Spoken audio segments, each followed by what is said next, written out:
அல்ஹம்துலில்லாஹ். நம்ம வந்திருக்கக்கூடிய ஒரு பகுதி மஸ்ஜிதே நபவியிலே ஒரு பகுதியாக பார்க்கப்படக்கூடிய மஸ்ஜிதே கமாமா என்ற ஒரு மஸ்ஜிதுக்கு வந்திருக்கோம். இதனுடைய சிறப்பு என்ன அப்படின்னு சொன்னா, பெருமானார் ஸல்லல்லாஹு அலைஹி வஸல்லம் அவர்கள் இந்த பள்ளிவாசல்ல ஈதுல் ஃபித்ர், ஈதுல் அல்ஹா, ஸலாத்துல் இஸ்திஸ்கா, அதாவது ரமலானுடைய தொழுகை, ஈதுல் ஃபித்ர், ஈதுல் அல்ஹா பக்ரீத்தினுடைய தொழுகை, அதே போல ஸலாத்துல் இஸ்திஸ்கா என்று சொல்லக்கூடிய மழைக்காக வேண்டி தொழுகை நடத்துவாங்க. மழை இல்லை அப்படின்னு சொன்னா தொழுகை நடத்தி குத்துபா ஓதுவாங்க. அந்த ஸலாத்துல் இஸ்திஸ்கா என்று சொல்லப்படக்கூடிய தொழுகையும் பெருமானார் ஸல்லல்லாஹு அலைஹி வஸல்லம் இங்கே நடத்தினார்கள். அதோடு மட்டுமல்லாமல் நஜ்ஜாஷி மன்னர்னு சொல்லிட்டு ரசூல்லாவுக்கு அடைக்கலம் கொடுத்தவங்க, இஸ்லாமியர்களுக்கு அடைக்கலம் கொடுத்தவங்க நஜ்ஜாஷி மன்னர், கேள்விப்பட்டிருப்போம் வரலாறுல. அந்த நஜ்ஜாஷி மன்னருக்கு ஸலாத்துல் காயிப்னு சொல்லுவாங்க. ஒருத்தர் மரணித்து விட்டால் அவருடைய தொழுகை நம்ம முன்னால வைத்து தொழுகையை முன்னால வைத்து தொழுகிறதுக்கு அது நேரடியா தொழுகிறோம். இதே ஒரு வேற ஒரு நாட்டுல ஒருத்தர் மரணித்து விட்டால் அவருக்காக வேண்டி இங்கே ஜனாசா தொழுவோம். அந்த தொழுகைக்கு ஸலாத்துல் காயிப்னு சொல்லுவாங்க.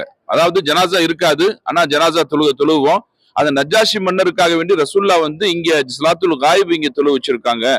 மெயினா இதுல இந்த பள்ளிவாசலுக்கு கமாமான் பேர் வருவதற்கு காரணம், பெருமானார் ஸல்லல்லாஹு அலைஹி வஸல்லம் அவர்கள் ஸலாத்துல் இஸ்திஸ்கா என்று சொல்லப்படக்கூடிய மழைக்காக வேண்டிய தொழுகையை தொழக்கூடிய நேரத்துல ரசூல்லாவுக்கு மேகம் நிழல் கொடுத்தது, சூரியன் அவர்களுக்கு நிழல் கொடுத்தது.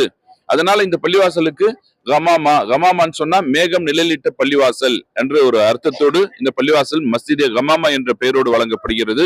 அந்த மஸ்ஜிதே கமாமா தான் இது மஸ்ஜிது நபவிக்கு அருகில் இருக்கக்கூடிய பள்ளிவாசல்கள். ரசூலுல்லாஹி ஸல்லல்லாஹு அலைஹி வஸல்லம் அவருடைய மஸ்ஜிது நபவிக்கு மிகவும் அருகில் இருக்கக்கூடிய மஸ்ஜிதே கமாமா நீங்கள் பார்க்கக்கூடியது.